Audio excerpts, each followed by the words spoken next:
Hello. I want you to imagine that I'm going to tell you all that you now have a diagnosis of dementia. And then I'm going to ask you to step into another room where someone else is going to give you lots of information and a big pile of leaflets. How much of all that do you think you would take in at that time? My name's Lynda Basford. My husband has lived with dementia for the past 14 years and I've been his primary carer. I also help with our local care support group and I'm involved in the National Health Service Coastal Region Education Programme where I speak to healthcare professionals about the impact that caring has on carers and their families. Hello, so I'm Linsey Tran. I am the coordinator for the Worthing Dementia Action Alliance. We're here today to ask for £4,781 to deliver pop-up hubs across Worthing and Ada, and we're going to alternate areas each week. So what is a pop-up hub?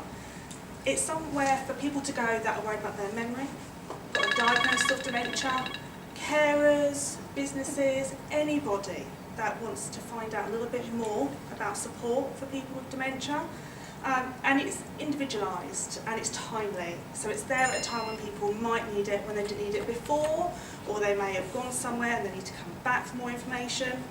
We're going to be doing it mostly in GP surgeries, hospitals, non-clinical settings such as sports centres, the local swimming pool, just about anywhere really that people are. And we're going to be doing it at different times, so we're not doing it at 9 till 5. Because in Worthing we don't have any support services for carers in the evening, so nowhere after 5 o'clock.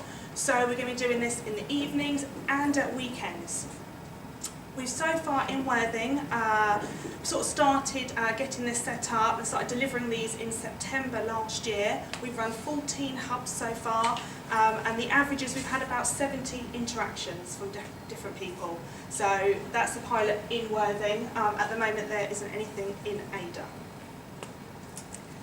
Having piloted these hubs in Worthing over the past 12 months, we have found out that people at the time of diagnosis just don't take in all the information that they have been given, and the leaflets go in a drawer because they don't know what to do with them, and they get lost and they're not sure what to do. Carers and family members and people with a diagnosis tell us that sometimes a lot of the information they're given isn't needed and therefore is completely irrelevant. At the time of diagnosis, they have no idea what services they're going to want to access, if indeed they want to access any services any of the time. So some of the people we've met along the way are an activity coordinator from a care home. So she came along and she said, how do I get information on activities for people with dementia? So that led to me going and doing a dementia friend session at their care home with their staff and then with their relatives, and looking at them doing a support plan for some of their people experiencing dementia. We've had carers from out of the area who come to visit a loved one and need support and help, health professionals that need help with particular clients finding what's going on locally. Everything we produce is current, so I hot desk in local care homes, support domiciliary services, anywhere that I can make sure that I know what's going on locally really. But yeah, lots of carers, and I've had people with dementia come and say, where can I get help on this, where can I get information on that? So it's very diverse and it's open to anybody wanting the information. So how are we going to support these hubs if we're successful with a grant after the first 12 months? We would really like to think that it will be picked up by the CCG as as a sort of a system that goes past diagnosis, so that access to information can be given to carers, families and people with a diagnosis in a non-clinical situation when they want it, when they need it, rather than it being forced upon them at a particular time. However, we are realistic, and we do know that the CCG may not be able to support us, and therefore we intend to train former carers, ex-carers, so that they can help run these hubs on a voluntary basis. We've run out of time. Okay, thank you very much.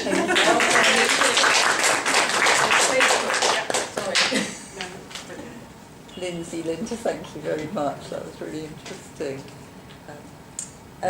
So for me, I'd be interested to know, again, in terms of the criteria for this scheme, where would you say this sits? Is it a new initiative? Is it an initiative you want to scale up? Is it an initiative you want to do more education about, given what you were just saying at the end there about potentially training former carers? Where does it sit for you within our criteria? It's a little bit of both. So in Worthing, I said we've been trialling it for a little while, so we want to expand it more and do some more evenings. I've already done some work with carer support about, evening sessions for carers. They don't have that fund, whereas we potentially could to do it. I say Lynda will come and sit with me, or have somebody from carer support, somebody from Alzheimer's Society, whoever that I can bribe to come sit with me on Friday night in the local hospital. But also in Ada, we haven't got anything. Ada don't actually have an alliance. So Brighton have an alliance, Worthing do, Arran do, which I get involved and support all of those, but we've got a gap in Ada, and actually a huge need in Ada for more stuff. So we want to expand it into that area, and possibly support Arran. I go and visit Arran's alliance meetings, and they're going to trial something like this there, alongside their full-time jobs. So hopefully I can support a little bit with that. So it's a bit of both, expanding and going, obviously, to other And in areas. terms of, I take your point about there's not everything in place in other areas that you would like there to be. But in terms of you networking what you do into what's already available, what's the work you already do to connect with other resources? Yeah. So, obviously, do you want to talk about what you do a little bit, how you with the steering group and you do stuff? I'm a member of the steering group for the Action Alliance, and I think it's trying to get the message across to people that this is an additional service. It's not taking place of anything. It's something that carers can access as and when they need it, because it's in the places that carers go. Normally, we're not asking them to pitch up at a special meeting or go somewhere different to a hospital or something. It's where they are all the time, like Lynda said, in doctor surgeries and in libraries and so on. So they can call upon us when they need us without having to make special arrangements, especially when you're caring for someone at home. And it's hard enough to go to an appointment, let alone then have to make another appointment to go somewhere else. And then obviously with my role as the coordinator for the Worthing Dementia Action Alliance, that obviously involves me going and doing Dementia Friends. I go along with our Living Well Dementia Group to audit premises, so I'm naturally networking with all of that. I've worked in Worthing, I'm born and bred in Worthing, I've worked in Worthing for a long time. I've worked for local charities in Worthing, so I've built up a huge network before I even started this post in June. So when I started, I kind of knew what services were there, so I've just been expanding on it since then, really. And obviously businesses are just as important, they need the support, and I've done a hub where I've turned up at 7:45 and actually one of the staff are like, great, can I speak to you now, because I start working in 15 minutes and I need to talk about my mum. So it's some of it just happens really naturally, really. Through the networking that you've established. Yeah. Okay, thank you. I'll pass to Jane. Gosh, I was really excited by your pitch. I thought it was wonderful, and you're obviously doing just an incredible job. And all the questions that I scribbled down when I read your application that you answered within the presentation. I think the one thing that's left for me to ask really is that you are evidently really proactive. So your role is evidently well established, and you're supporting and have supported for a long time, Lynn. How do you engage with people that you want to be involved in the hubs? Because I think that was one of the things that we were struggling with in Brighton. I could never find where I could go to get sort of, apart from the Alzheimer's Society, which you have to go and make an appointment. That hub idea is such a lovely idea. How do you get people really involved? What, to come and visit the Yeah. hubs? So we do, my face is everywhere.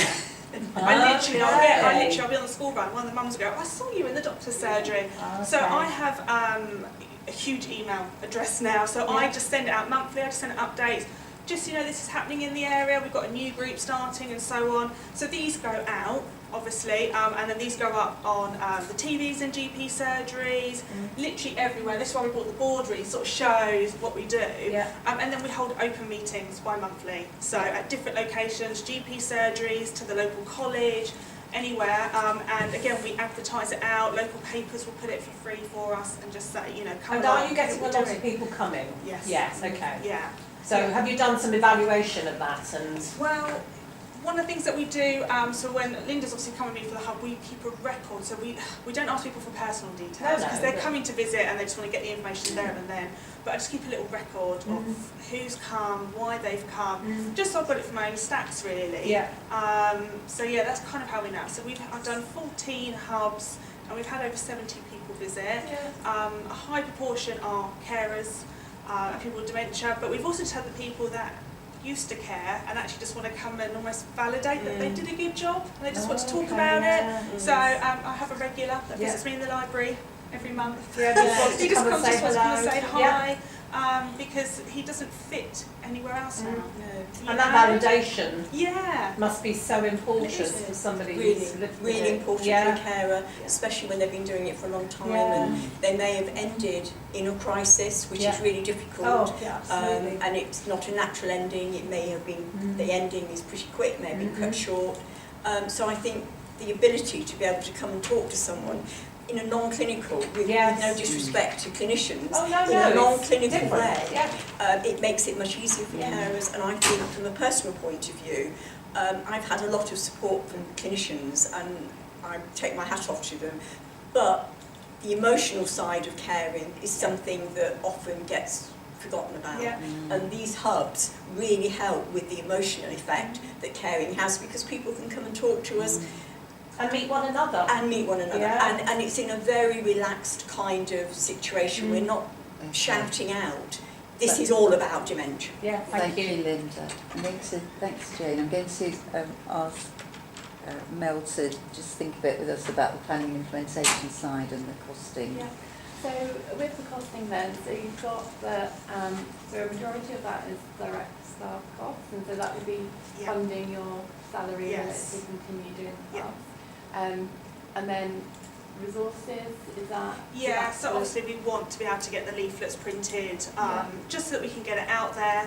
One of the key reasons this started was because I went to a group of people with dementia and their carers who had recently had the diagnosis, and the lady I sat with said to me, how do I find out? How do I find out stuff that you're doing?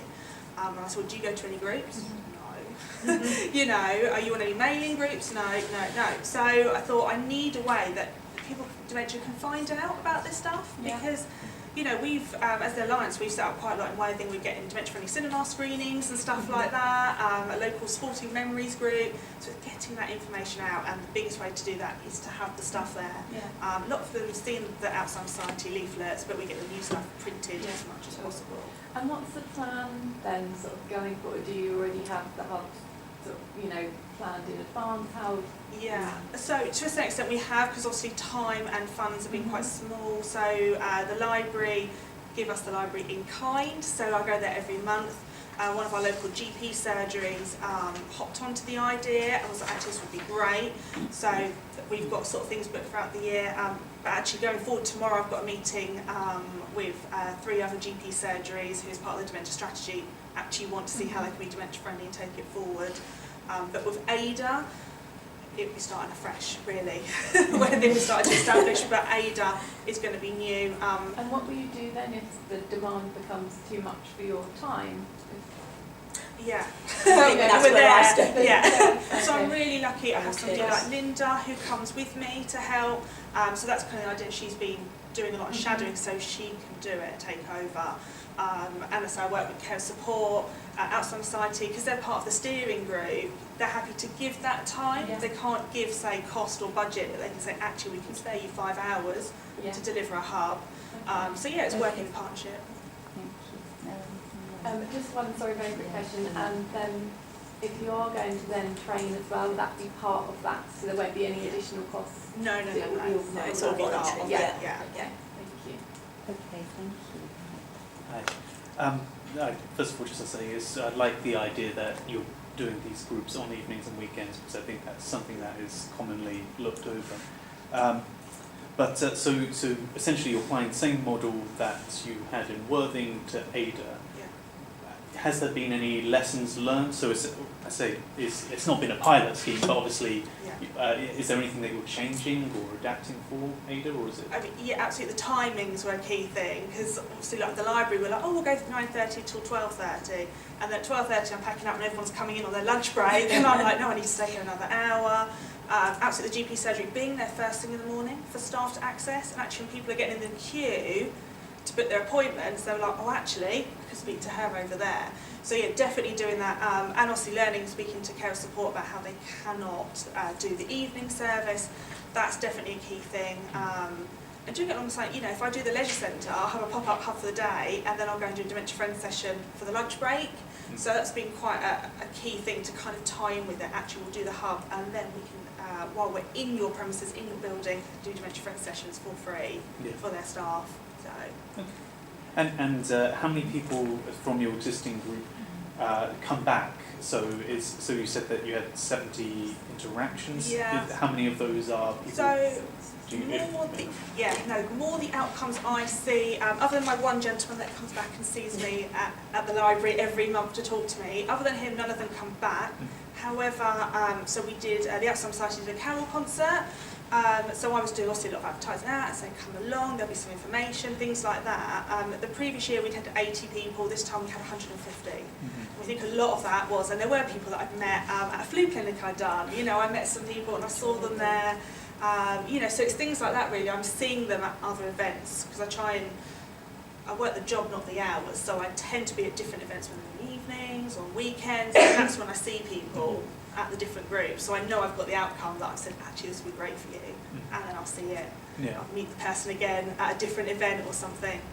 So yeah, it's more that way I can evaluate it. Okay. And I mean, because obviously it would be very interesting to see kind of whether the information that you have provided has led on to them accessing services or support elsewhere. But how would you, in your mind, how would you say that you would measure success of this? Yeah, I mean, that is one of the things that we've talked a lot about, how we're going to be able to do that. Also, one of the things that I do ask is, okay, if I wasn't here today, where would you access this information?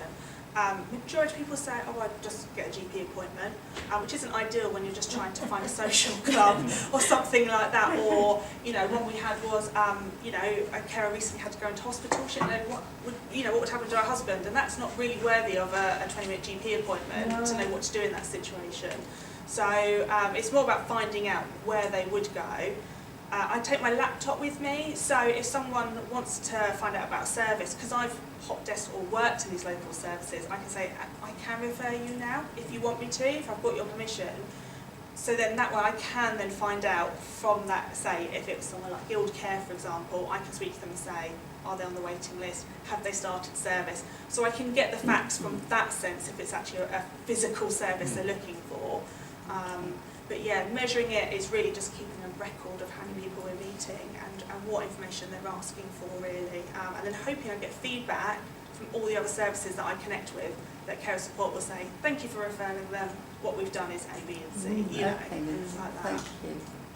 Thank you. So one quick comment / question is, do you promote research within your hubs?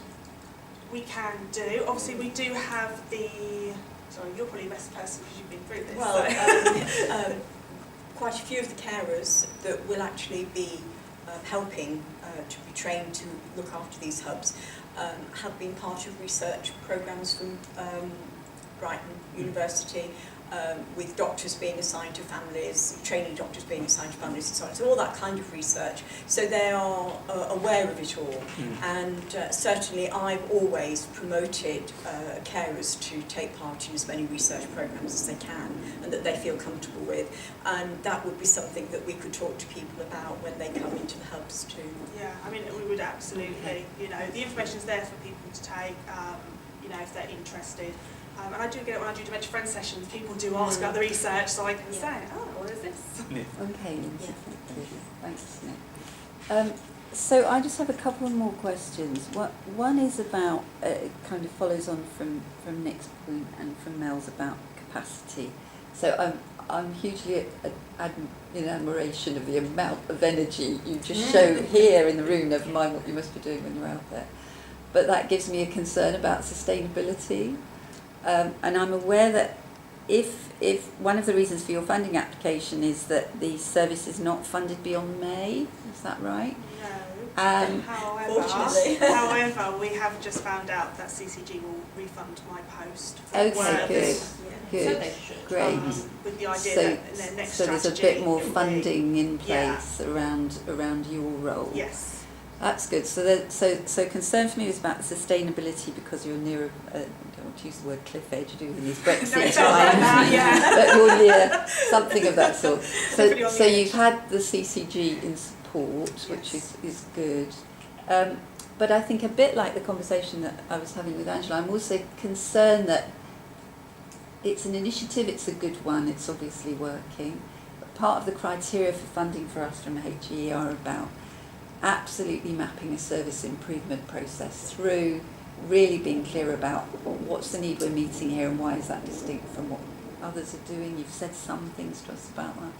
But then how are we going to demonstrate that this change that we're putting in place is really improving things? So some of the sort of points that Nick was raising about how will you know and what will the difference be that you have made.